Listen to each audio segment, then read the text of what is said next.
Hello, my name is Risa Magos Baco and ako ang mama ni Gia. Pinapayagan ko silang gumawa ng videos dito sa YouTube at kami ay naka-supervise sa kanilang content para siguradong ligtas at angkop ito.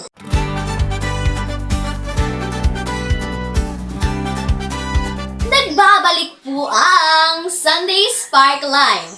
Nagpapatuloy pa rin po tayo sa ating topic na ang papel ng mga kabataan sa pagtataguyod ng mga inisyatiba para sa mabuting pamamahala at pagpapanatili ng kapayapaan sa mga lokal na komunidad sa Pilipinas. Isa sa mga pinakamahalagang papel ng mga kabataan ay ang kanilang kontribusyon sa pagpapanatili ng kapayapaan at paglutas ng mga hidwaan sa mga lokal na komunidad.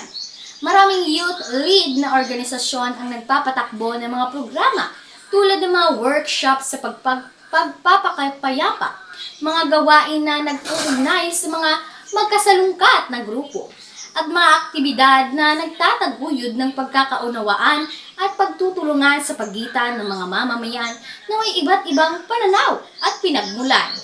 Ang mga pag-aaral mula sa mga universidad tulad ng Ateneo de Manila University at University of the Philippines, Diliman, ay nagpapakita na ng mga kabataang pinagsasanay sa mga kasanayan sa pagpapakapayapa ay maaaring maging mahusay na mga taga-pagmagitan at mga lider na nakakatulong na pigilan ang mga hidwaan bago pa man ito lumaki at malutas ang mga umiiral ng mga problema sa mapayapang paraan.